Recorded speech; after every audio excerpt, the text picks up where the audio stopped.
What's going on, guys? Welcome on back to the Second and Short podcast and our fantasy football, dynasty football rendition called The Cheap Seats, where obviously we provide you guys with fantasy and dynasty clarity from way up there in the cheap seats. I am your host, Tyler Lauder, joined with our fantasy dynasty expert, Jason.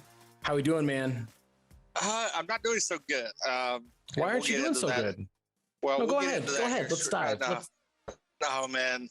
So you already started. You're starting early. Going to rub that salt in. I'm not doing so good because, as I've stated, are in a lot of leagues on here, and I lost a few this week, and most notably, I lost to you. Yeah, and it hurt. So for those that don't know, that have listened, Jason and I are in a really traditional, standard dynasty football league. Single quarterback, start two running backs, two receivers, a flex option, a tight end, a kicker, and a defense even. And I scored 162 points and he scored 130. It's not his fault though. Terry McLaurin got to play the Giants. So, I reaped the benefits there. Rub it in. So the matchup is very interesting though, because Jason's very heavy at quarterback and he has Kyler Murray, who is the QB1, and he dropped 37 points, which had me worried because he's on fire. Then he had Marquise Brown pop off as a wide receiver 1, but he had two big glaring marks on his team that hurt him. Yeah, the Landry injury definitely hurt me. He put up 1.9 before exiting the game with the injury. And I think that was the pivotal point in our matchup because he was projected to get a solid amount of work with OBJ still being out. He was looking to get a lot of targets, getting with this favorable matchup, but the injury bug bit very early in the game and went for 1.9. The other option I had, which I really liked this addition I made, and I went out and got on the waiver wire and got Gerald Everett, who I thought would be a formidable tight end for, Russell Wilson. And 1.3. So that's where the two things did. And of course, when your kicker puts up almost 14 and I get 0, there's the three glaring holes. But man, McLaurin popped off for you Thursday night. And then, of course, you had New England's defense who made rookie quarterback see ghosts again this year. So I was very fortunate. That put me behind the 8 ball. I mean, it's very fortunate because I have Jonathan Taylor in that league, 6.3 points, and I have George Kittle in that league, 5.7 points. So despite them having what might be their worst fantasy performances of the year, everybody else kind of popped off. Teddy Bridgewater was my fantasy start of the week, and he popped off. I think I was very fortunate that my guys kind of scored when they needed to score, and it moved me to 2-0. You're 1-1 though, so it's not like you're far back off. Like you're right there. But this defeat forced you to make a move. Let's go ahead and talk about the move you made based on the impact of this loss you had. Man, why you got to keep you like rubbing it in? Make sure this loss. You were wishing ill will on my entire starting lineup. Yes. So. Well, I did tell you that I hope your running backs get raped by a gorilla with gonorrhea on the way to the stadium. I did say that in a text message. Pretty hard. Earlier in the day, but yes, this forced me to make a move, and we're going to talk more about the impact of this next week in our first segment next week. But this made me go out and send Jarvis Landry off, plus a first round pick next year to get Mike Evans. Mike Evans is a 1,000-yard receiver every season of his career. He is a nice red zone target. Brady's getting that familiarity with him. So I felt that adding Evans and giving up that little bit of future, because as soon as I made the trade, Landry goes on IR, made me happy. So I think this actually makes me compete, because this league, you're a cut above everybody in this league. And I'm just trying to see if I can meet you in the championship round. I mean, what it does is the biggest thing in dynasty football, not redraft. A lot of you guys just play redraft, and that's okay. What dynasty football is, you can't get stuck in that middle zone. You're in a 12-man league. If you can't be sitting between 5 and 8, you can't just miss out on the top talent in the rookie draft, but also miss the playoffs. You can't. So a move like this, you're 1-1, we're divisional rivals. You got to get a gusto, because if you didn't make this move, you just lost Landry for the next couple of weeks. I don't know if that first round pick alone gets you Mike Evans, because the league is stubborn. The people to trade with are very hard to trade with. I think that the trade benefits both parties because, I mean, the guy you traded away from had assets to give, and he didn't own a first round pick. But for you, it makes you more competitive right out the gate. At least for 3 weeks, it is going to look like a fantastic move because Landry can't play for 3 weeks minimum. Well, yeah, and this puts me in a predicament that if I hadn't made the trade, I would either had to start Fournette as a flex, or I was starting Christian Kirk or Emmanuel Sanders. Not really. You make those comparisons compared to Evans, I'm happy with the deal. 100%. And I think it's a very good move for you. And I think it's going to move you in the right direction. Now, your reaction there was a reaction, something normal to do. Hey, this happened. I need to fix my team. Let's get better. But in fantasy football, let's talk about redraft right now. There's been a lot of overreactions. And that's a recurring segment here on the cheap seats every week in the middle of the meat of our sandwich. We're going to talk about overreactions at every position. And we're just going to jump on in talking about the quarterback position first, because it is, they're the most important people in the world when it comes to the NFL. So let's go ahead and talk about them. And for me, my thing that I'm seeing, and I think people are like salivating at it and they're getting really excited and they're jumping to conclusions and everything. We all need to slow our roll. Justin Fields is not going to be an instant savior to your team. You waited on quarterback. Matt Ryan hasn't done it for you. Joe Burrow hasn't done it for you. Justin Fields, you might have been able to pick him up on your waivers. He's available in a lot of leagues. He's about 49% rostered. So half the leagues out there, he's available, at least on ESPN. And he's projected to get about 18 fantasy points in his first full start to take on the Cleveland Browns. We need to slow our roll a little bit to see what we have here before we jump the gun saying he's going to rescue you. Yeah. And, just as this was coming out, I've got a really good friend that she is a diehard Bears fan. And as soon as this announcement was made, she was like, we got rid of Andy Dalton. We got rid of Andy Dalton. Justin Fields is going to come in. I was like, look, pump the brakes. If you really believe him, let's make a little wager. So a little wager, a little monetary wager on this week's game. So it's going to benefit me once that happens. But I think you need to see him in a full game atmosphere. And Cleveland is a good matchup for him to get his feet wet and see what he has. We've seen him sporadically the first 2 weeks and, gimmicky plays and everything. But that's in gimmicky plays. There's no concrete evidence that he can step in and lead a team. Do I think he has the potential? Yes. Do I think you need to taper expectations for a week or two? Most definitely. And this goes back to something we talked about in one of the other episodes. And and Andy Dalton needs to come back so I could be right about some things, because I'm on a losing streak, not only, on that, but on a lot of my predictions. And I did make a bold prediction about Justin Fields previously. So we need Andy Dalton back to lead that team. And, Fields needs to hold the clipboard for a little longer. So the biggest thing here is that the Cleveland Browns are obviously not world beaters when it comes to stopping the quarterbacks. They're giving up a good amount of yards. Completion percentage is about 70%. That's not me actually reading it. I'm looking at the completions and attempts so far and, guesstimating where I'm at. But they also went up against Patrick Mahomes in the first week, 3 touchdowns, 337 yards. Last week, Baker Mayfield went out and there was I know he's not their leader, but he kind of is. And it kind of just drained the team a little bit in that second quarter.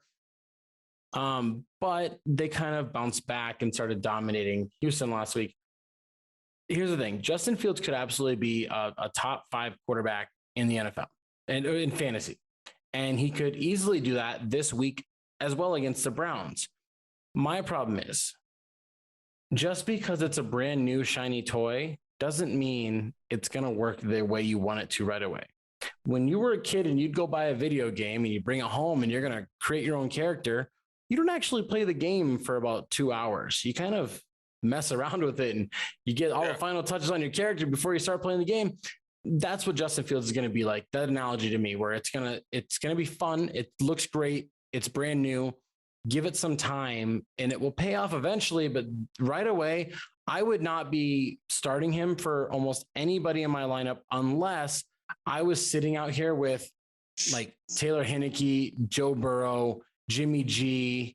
Maybe I just lost Tyrod Taylor because I was streaming him because I'm a risk taker. Otherwise, I would rather go out and get somebody like Sam Darnold, who plays tonight. I'd rather go out and get Jameis Winston, who I think is going to bounce back.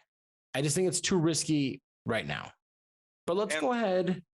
Well, most importantly, you got to also taper expectation because you have to instill an entire new playbook to meet his strengths versus Andy Dalton. They're two starkly contrast quarterbacks. So you got to taper that in because you got to change that entire offense and scheme to tailor to his needs. Yeah, and I think his ability to rush is going to be a major upside for him. And I mean, I'm okay to be proven wrong on this, but we are jumping to conclusions a little bit. We are overreacting, and we're just saying, just take a second. Unless you're playing in a mega league, like 16 team plus, let's just slow it down. Now, let's go ahead. Running back. It's your topic, but I'm going to give the headline is that Cordero Patterson is a consistent flex play. That's the reaction right now that everybody's overreacting to. Go ahead and jump on in with this. Yeah, and going back to our league where he's actually listed as a running back instead of a wide receiver, that brought up a little bit of controversy, and that's why I wanted to touch on this as well because you had some strong feelings about that. But I seen a lot of people going out and spending almost half of their fab to pick this guy up as a every week flex starter, and I'm just sitting here like, why are you wasting 1, your fab, 2, your waiver wire position for a guy that's 30 years old plus, who hasn't been reliable throughout his career, hasn't been productive throughout his career, and he's coming into an offense that is not clicking. So to see people actually hyping him up and stuff, I'm loving it. I'm loving it in leagues because, one, that moves me up the waiver wire. So when a player becomes available that I want to jump on, I have priority. But most notably is to see, to feel your league mates out and also see the hype for somebody that's not going to be relevant in 2 weeks. Yeah, and he's averaging, what is it? He's got 11 touches. 11 touches. I think it's just, he has 21 total touches. So it's 10 and a half touches a game. And he's had a total of like 130 total yards between 2 games. It's a little too inconsistent. We saw in the first week, he only produced like 9.9 points, which is still pretty good for like a backup running back on a team. But it shows when he doesn't get touchdowns, when he's not getting a lot of targets, that he's not a guy that you can trust to start every week. Now, let's talk about something that I feel like is very important. This is redraft specifically. And the reason why people out there are overreacting to this, and they're saying he's got to be a flex play, he's got to be a starter, is because you guys decided to punt on the running back position, a position that is very important. And you're seeing it now. We're going into week 3, and we're relying on the Atlanta Falcons' backup running back because he had a good game. But the game script wasn't for him. He just got a nice 10-yard carry inside the red zone that he scored on. He just got 6+ targets like that he isn't always going to get. the game script isn't always going to be there for him. It's not always going to work. Mike Davis is going to finish a touchdown drive eventually, and Cordell Patterson won't be in there for it. Now, is he a guy you can flex? Absolutely. But is he a guy that's going to be a consistent starter, should be your RB2 on your team? No, that is too risky. The only way I see a benefit of this picking him up off of waivers is what I told you I'm doing. One of my leagues, I just picked him up. I'm a rebuilding team. I am going to immediately offer him and a lower round pick, let's say a third round pick, and I'm just going to ask for a second round pick. Hey, let me move up about 6, 7, 8 spots in the draft, have this guy that I don't even need. Take him. Yeah, and that's a good philosophy to have is, to be able to flip somebody that you see that league mates are coveting that you can use to your advantage. And that's where, I always say, your league mates know that, because whoever has Mike Davis should be your priority number one to want to send that to. Because why? Because they're going to start panicking and they're going to want that handcuff. I spoke out. I told everybody that I didn't think Mike Davis was the answer in Atlanta in our pregame show off season. Now you're seeing it come true. Atlanta is not having the faith in him as well. So you want to reach out. If you do happen to have him, reach out to that Mike Davis owner, flip him immediately, get some quality equity back, and then you'll be happy. Don't see a downside in that. Yeah, I 100%. And I mean, like, this is one of those weird situations where he's obviously going to get enough touches to have an opportunity to put up those points. But I mean, scoring 2 touchdowns, getting, 5+ carries and 5+ receptions is not going to happen every week for a guy like Cordell Patterson. He's a fantastic athlete. He's age 30. He's transcended himself and went from a returner to a receiver to now he's a running back. And I like it, but let's pump the brakes. Let's slow our rolls. Now, talking about wide receivers, we're moving on.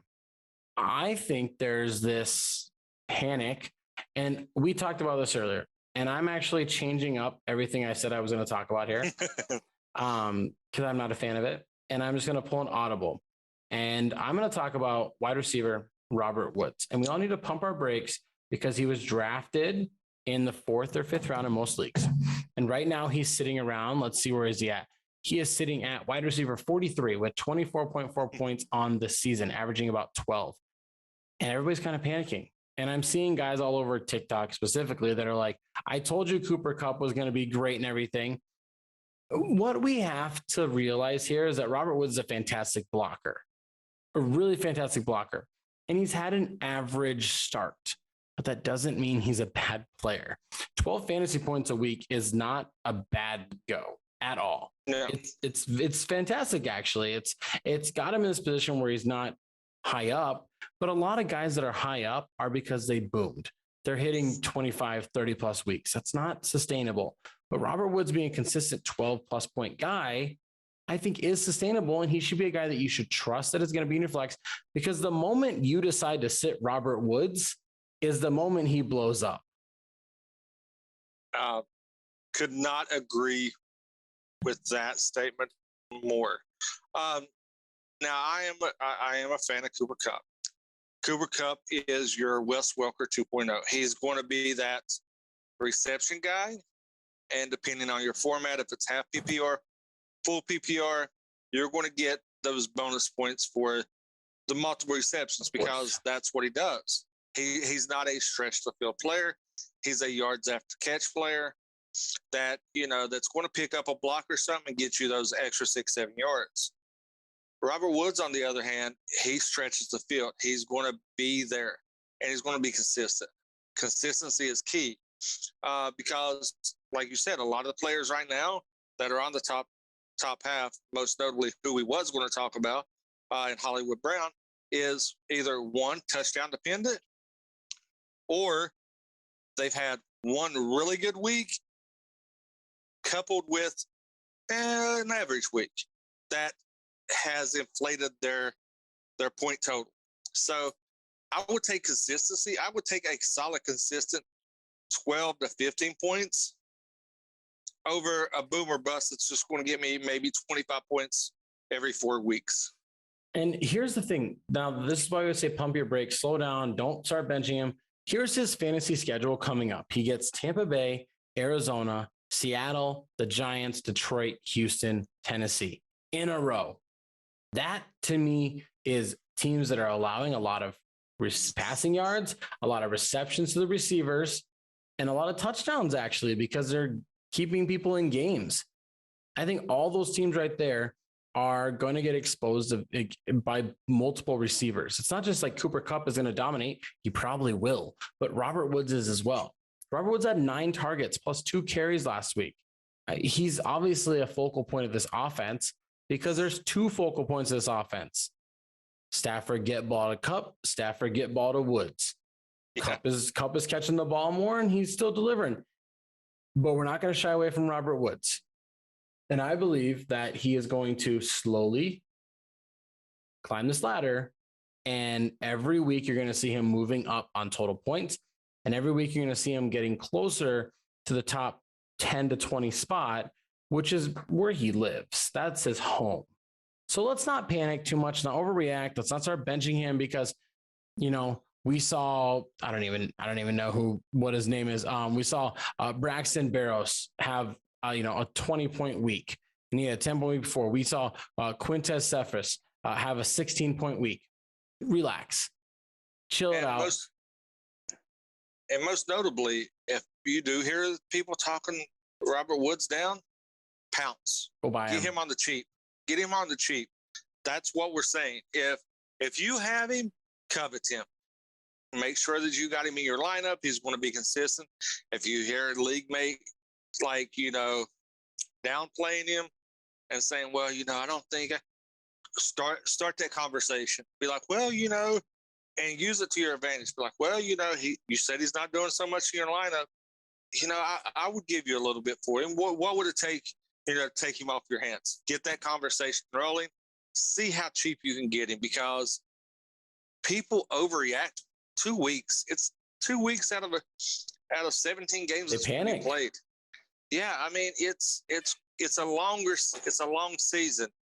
Don't take the first 2 weeks and stake your claim and blow up a team and blow up good players. Maybe you listen to this right now and you are good at running back. You successfully went running back heavy, and then, a late round filler, or maybe picked him up right away before the season started. You got Tyson Williams, and the guy has Robert Woods and he's pretty good at receiver. Go send him Tyson Williams for Robert Woods. He's getting an upgraded running back that he desperately needs. You're getting a receiver that he doesn't think he needs, and you'll benefit from in the long run. If you decided to go quarterback or tight end early and you're dead in the water at wide receiver, Robert Woods is a perfect trade target in redraft leagues right now. Now let's go ahead and move on to the last one. Tight end. Gronkowski is now the tight end too. He's also a league leader in tight end touchdowns right now in the season. But you do not believe that Gronkowski will sustain his top 3 tight end play. I do not. I think that this is just a formality and familiarity that Brady has. Don't get me wrong, Gronk is a beast, but the first 2 weeks are in a vacuum.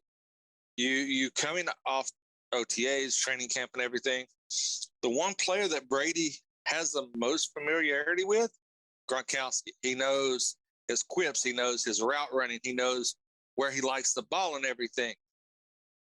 He's going to target him more often until he gets in his groove. Then you're going to see Gronkowski taper off, which is fine. You're going to see the emergence of Mike Evans even more. Godwin, AB, you're going to see those elevate.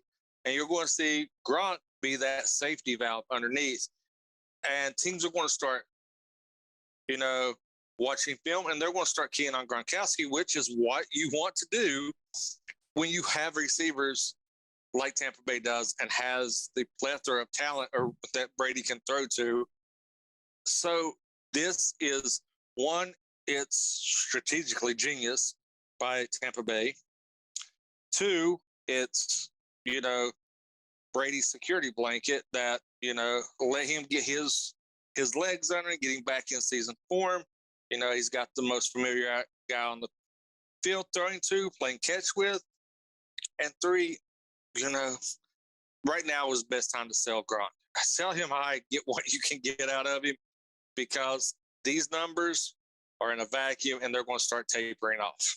And now, before I go devil's advocate and argue against you, looking at his schedule, he plays the Rams, the Patriots, and the Dolphins his next 3 games. Of those 3 teams over the past 2 weeks, so 6 different examples we have, there's been no tight end that's gotten more than 82 receiving yards in a game. And there's only been 1 total touchdown against all 6 of those scenarios from the tight end position. New England's lockdown city on tight end. They've allowed a total of 27 yards. That's it. The Rams allowed 82 yards last week to Jack Doyle. They allowed 53 yards to the Bears, but no red zone work for them. In Miami, they allowed a touchdown last week to Knox, but only 17 yards. So he could start falling off. This might be a great time to trade him away, just because the reaction is, man, they're in sync. And if they're in sync, they're going to score so many more touchdowns. And what did they just drop? I mean, Gronk and Brady have hit over 100 touchdowns against each other. He's thrown to him so much, it's going to continue, everybody thinks. So potentially, yeah, it's going to. Now, devil's advocate time, because I do think potentially that Gronk might sustain and he might be able to be a top 5, 10 tight end, but top 5 by the end of the year. Guaranteed, I think top 10.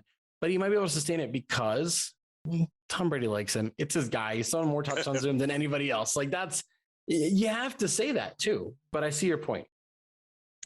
Yeah, I mean, you can't dismiss the familiarity, but you also, it's a double-edged sword. Yes, it's a security blanket for him. He's familiar with him. He knows all his quims and everything. But also, you got to look at the talent around it. I mean, can you justify freezing out somebody like Godwin, Evans, AB, who has a resurgence in his career once he returns from, the COVID IR? But can you justify making him an every week contributor over those 3?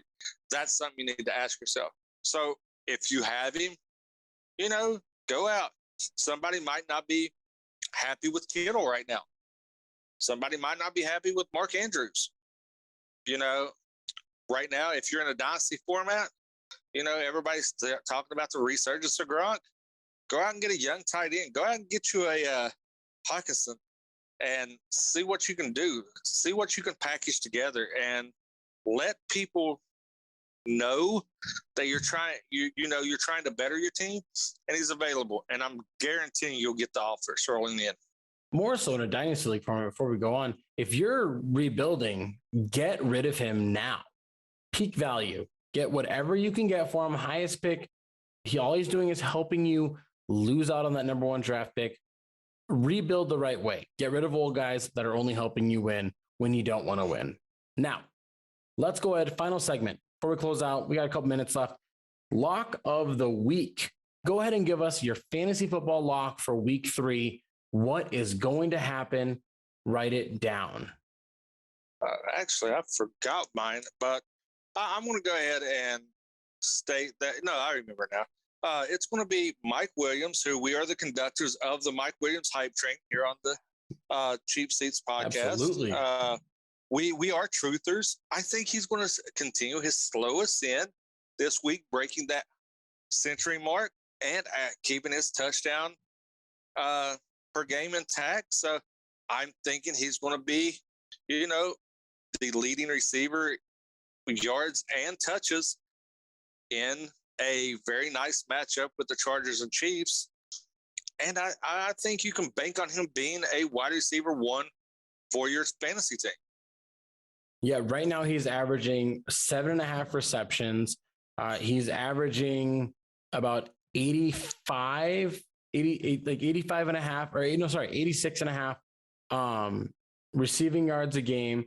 He's averaging a touchdown a game. He's averaging 11 targets a game. Like that right there is just like, yes, please. Yes, please. Yes, please. Yes, please. Just give it to me. Fantastic rise. Obviously, Herbert loves this guy. We're going to see Keenan Allen involved a little bit more, obviously, and that's not really going to hurt Mike Williams. I think it's going to help him more than anything because he's going to get solo coverages, and Keenan Allen is the biggest threat there as well. And Eckler's also seeing some more targets. So, yeah, write it down, lock it up. I see it because, like you said, we're the conductors on this hype train. For me, lock of the week. Kyler Murray will finish as the QB1 for the third week in a row against this poor Jacksonville Jaguars team, franchise, defense, whatever you want to label it as. But 3 weeks in a row, he will have the number one status at quarterback. For you on the league we're in together, that's great news for you. If you own Kyler Murray, that's great news for you as well, because I'm saying he's going to top himself and he's going to hit 35 plus fantasy points again. I'd like that. Yeah, I own him in 2 leagues. Most notably, like you said, our league. I've got a decent matchup this week, so adding 35 plus again would be nice. And with you saying that, that's kind of spicy because it's very hard for a position you to hold a number one rank in a position 3 weeks continuously. Yeah, it is. It's not something that we see somebody do, and we see people that are like, oh, they're still the number one at their position because they had a great week, but we don't see people literally finish as the number one 3 weeks in a row. And here's the thing. He's done that on the backing of having, 7 passing touchdowns so far. He's got 2 rush touchdowns. So he's 9 total touchdowns in the season.